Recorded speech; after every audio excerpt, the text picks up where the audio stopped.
Lamb to the Slaughter by Roald Dahl. The room was warm and clean, the curtains drawn, the 2 table lamps alight, hers and the one by the empty chair opposite. On the sideboard behind her, 2 tall glasses, soda water, whiskey, fresh ice cubes in a thermos bucket. Mary Maloney was waiting for her husband to come home from work.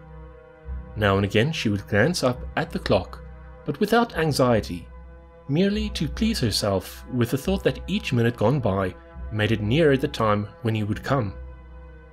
There was a slow, smiling air about her, and about everything she did.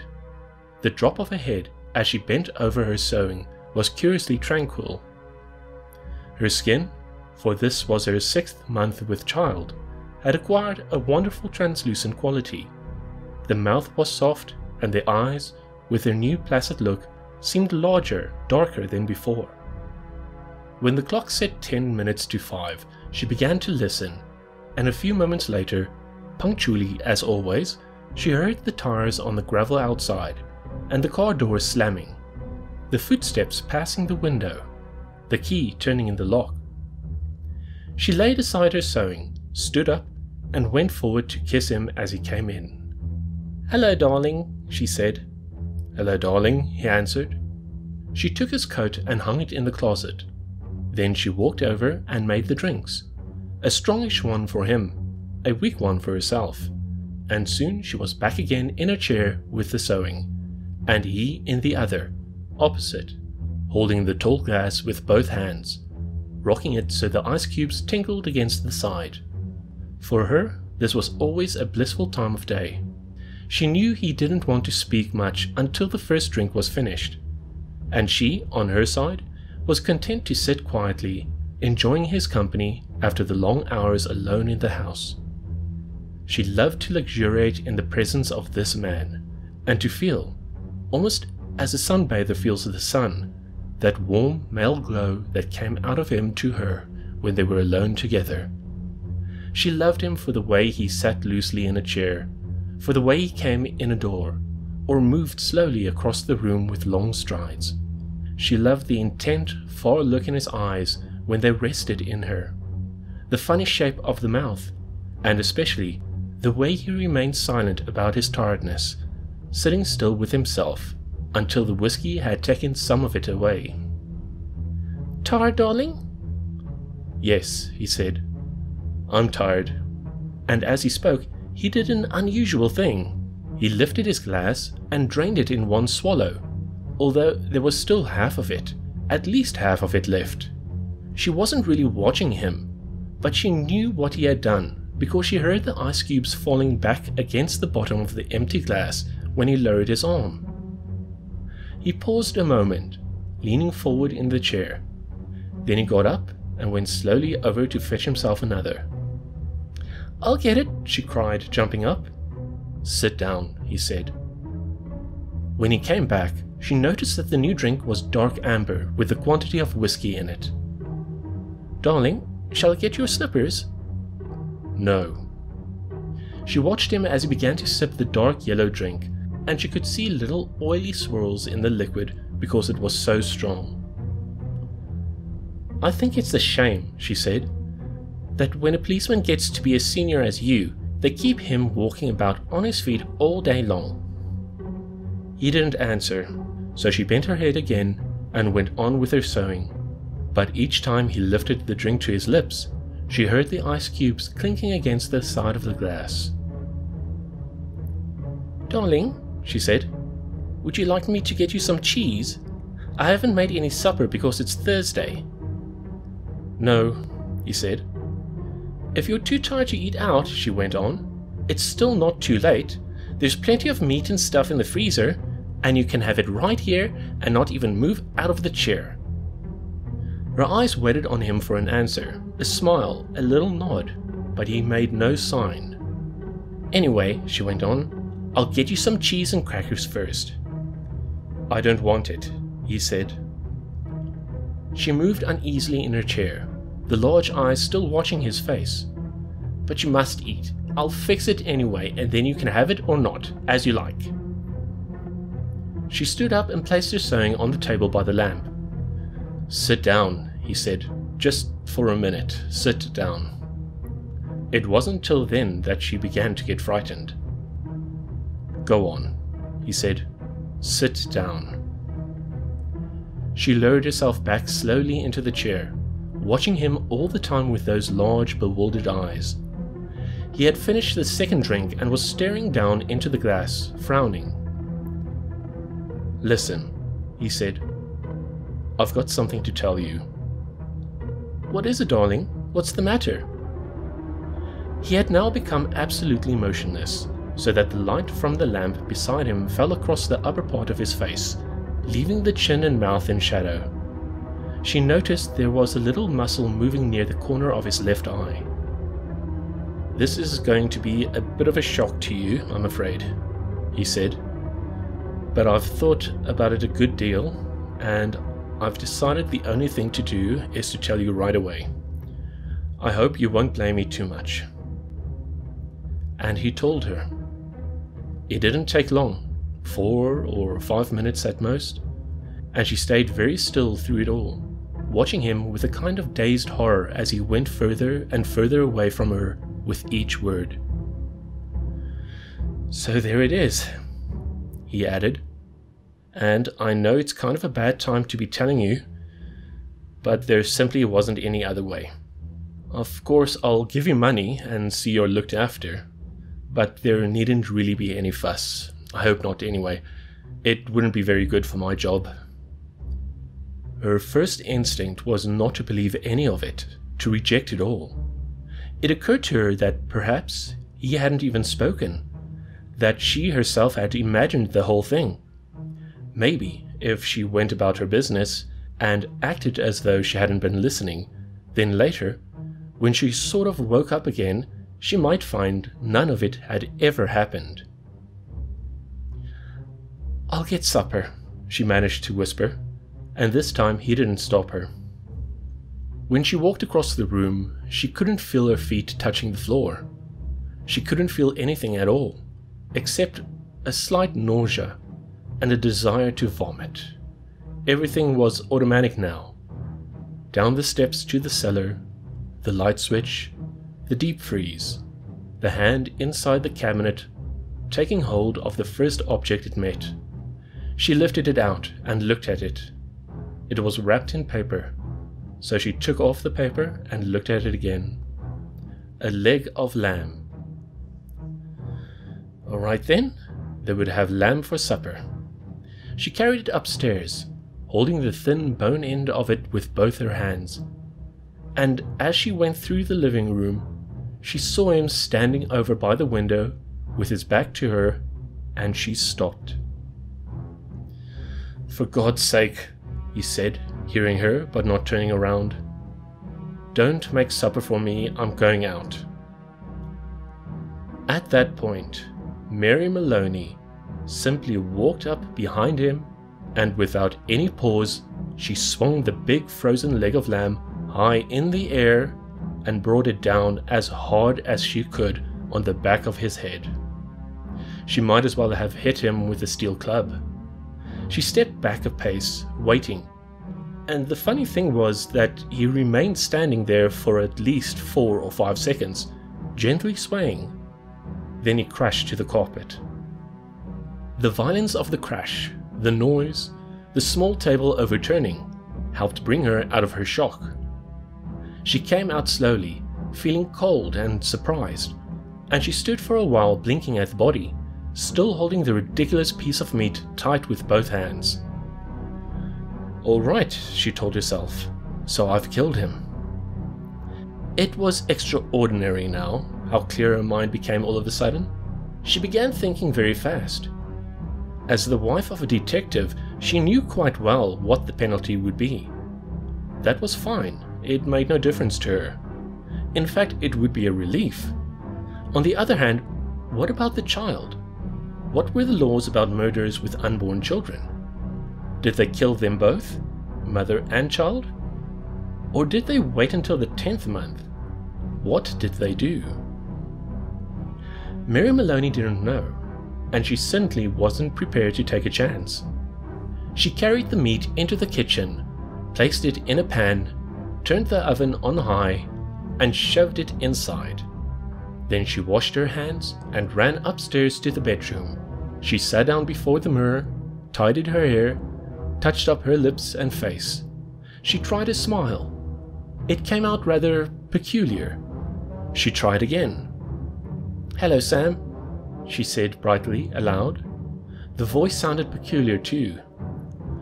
"I want some potatoes, please, Sam." "Yes, and I think a can of peas." That was better. Both the smile and the voice were coming out better now. She rehearsed it several times more. She ran downstairs, took her coat, went out the back door, down the garden, into the street. It wasn't 6 o'clock yet, and the lights were still on in the grocery shop. "Hello, Sam," she said brightly, smiling at the man behind the counter. "Why, good evening, Mrs. Maloney. How are you?" "I want some potatoes, please, Sam." "Yes, and I think a can of peas." The man turned and reached up behind him on the shelf for the peas. "Patrick's decided he's tired and doesn't want to eat out tonight," she told him. "We usually go out Thursdays, you know, and now he's caught me without any vegetables in the house." "Then how about meat, Mrs. Maloney?" "No, I've got meat, thanks. Got a nice leg of lamb from the freezer." "Oh, I don't know much like cooking it frozen, Sam, but I'm taking a chance on it this time. You think it'll be alright?" "Personally," the grocer said, "I don't believe it makes any difference. You want these Idaho potatoes?" "Oh yes, they'll be fine. 2 of those." "Anything else?" The grocer cocked his head on one side, looking at her pleasantly. "How about afterwards? What you going to give him for afterwards?" "Well, what would you suggest, Sam?" The man glanced around his shop. "How about a nice big slice of cheesecake? I know he likes that." "Perfect," she said. "He loves it." And when it was all wrapped and she had paid, she put on her brightest smile and said, "Thank you, Sam. Good night." "Good night, Mrs. Maloney, and thank you." And now, she told herself as she hurried back, all she was doing now, she was returning home to her husband, and he was waiting for his supper, and she must cook it good, and make it as tasty as possible, because the poor man was tired, and if, when she entered the house, she happened to find anything unusual, or tragic, or terrible, then naturally it would be a shock, and she'd become frantic with grief and horror. Mind you, she wasn't expecting to find anything, she was just going home with the vegetables. Mrs. Patrick Maloney going home with the vegetables on Thursday evening to cook supper for her husband. That's the way, she told herself. Do everything right and natural. Keep things absolutely natural, and there will be no need for any acting at all. Therefore, when she entered the kitchen by the back door, she was humming a little tune to herself and smiling. "Patrick," she called. "How are you, darling?" She put the parcel down on the table and went through into the living room. And when she saw him lying there on the floor with his legs doubled up and one arm twisted back underneath his body, it really was rather a shock. All the old love and longing for him welled up inside her, and she ran over to him, knelt down beside him, and began to cry her heart out. It was easy. No acting was necessary. A few minutes later she got up and went to the phone. She knew the number of the police station, and when the man on the other end answered, she cried to him, "Quick, come quick, Patrick's dead." "Who's speaking?" "Mrs. Maloney, Mrs. Patrick Maloney." "You mean Patrick Maloney's dead?" "I think so," she sobbed. "He's lying on the floor, and I think he's dead." "Be right over," the man said. The car came very quickly, and when she opened the front door, 2 policemen walked in. She knew them both. She knew nearly all the men at the precinct, and she fell right into Jack Noonan's arms, weeping hysterically. He put her gently into a chair, then went over to join the other one, who was called O'Malley, kneeling by the body. "Is he dead?" she cried. "I'm afraid he is. What happened?" Briefly, she told her story about going out to the grocer and coming back to find him on the floor. While she was talking, crying and talking, Noonan discovered a small patch of congealed blood on the dead man's head. He showed it to O'Malley, who got up at once and hurried to the phone. Soon, other men began to come into the house. First a doctor, then 2 detectives, one of whom she knew by name. Later, a police photographer arrived and took pictures, and a man who knew about fingerprints. There was a great deal of whispering and muttering beside the corpse, and the detectives kept asking her a lot of questions, but they always treated her kindly. She told her story again, this time right from the beginning, when Patrick had come in, and she was sewing, and he was tired, so tired he hadn't wanted to go out for supper. She told how she'd put the meat in the oven, it's there now cooking, and how she'd stepped out to the grocer for vegetables and came back to find him lying on the floor. "Which grocer?" one of the detectives asked. She told him, and he turned and whispered something to the other detective, who immediately went outside into the street. In 15 minutes he was back with a page of notes, and there was more whispering, and through her sobbing she heard a few of the whispered phrases. Acted quite normal. Very cheerful. Wanted to give him a good supper. Peas. Cheesecake. Impossible that she... After a while, the photographer and the doctor departed, and 2 other men came in and took the corpse away on a stretcher. Then the fingerprint man went away. The 2 detectives remained, and so did the 2 policemen. They were exceptionally nice to her, and Jack Noonan asked if she wouldn't rather go somewhere else, to her sister's house perhaps, or to his own wife, who would take care of her and put her up for the night. No, she said, she didn't feel she could move even a yard at the moment. Would they mind awfully if she stayed just where she was until she felt better? She didn't feel too good at the moment, she really didn't. Then hadn't she better lie down on the bed, Jack Noonan asked. No, she said, she'd like to stay right where she was, in this chair. A little later, perhaps, when she felt better, she would move. So they left her there while they went about their business, searching the house. Occasionally, one of the detectives asked her another question. Sometimes Jack Noonan spoke at her gently as he passed by. Her husband, he told her, had been killed by a blow on the back of the head, administered with a heavy blunt instrument, almost certainly a large piece of metal. They were looking for the weapon. The murderer may have taken it with him, but on the other hand, he may have thrown it away or hidden it somewhere on the premises. It's the old story, he said. Get the weapon and you've got the man. Later, one of the detectives came up and sat beside her. Did she know, he asked, of anything in the house that could have been used as the weapon? Would she mind having a look around to see if anything was missing? A very big spanner, for example, or a heavy metal vase. They didn't have any heavy metal vases, she said. Or a big spanner? She didn't think they had a big spanner, but there might be some things like that in the garage.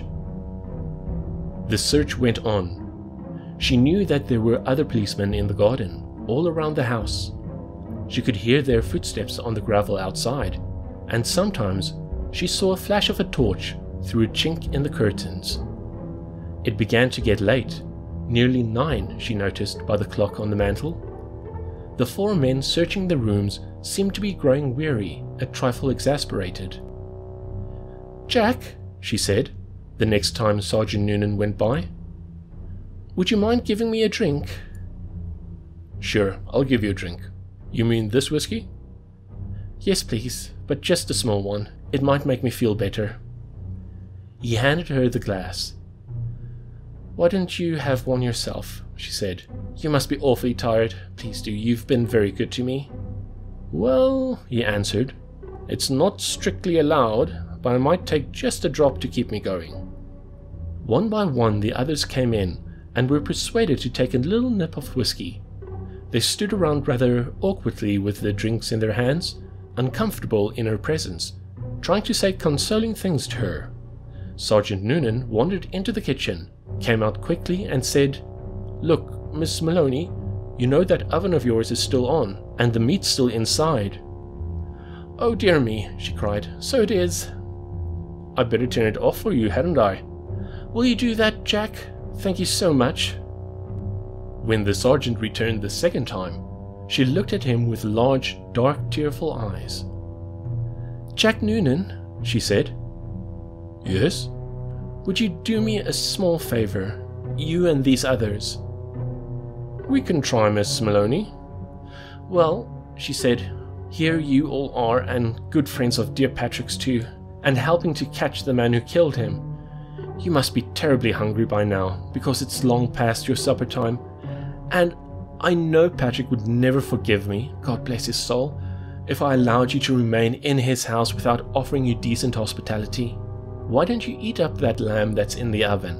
It'll be cooked just right by now." "Wouldn't dream of it," Sergeant Noonan said. "Please," she begged. "Please eat it. Personally, I couldn't touch a thing. Certainly not what's been in the house when he was here. But it's all right for you. It'd be a favor to me if you'd eat it up. Then you can go on with your work again afterwards."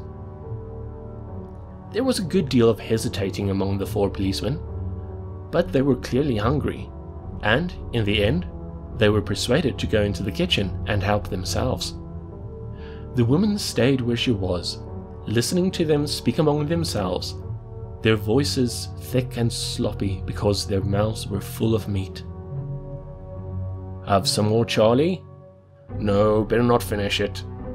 "She wants us to finish it, she said so. Be doing her a favor." "Okay then, give me some more." "That's a hell of a big club the guy must have used to hit poor Patrick," one of them was saying. "The doc says his skull was smashed all to pieces, just like from a sledgehammer." "That's why it ought to be easy to find." "Exactly what I say." "Whoever done it, they're not going to be carrying a thing like that around with them longer than they need." One of them belched. "Personally, I think it's right here on the premises." "Probably right under our very noses. What you think, Jack?" And in the other room, Mary Maloney began to giggle.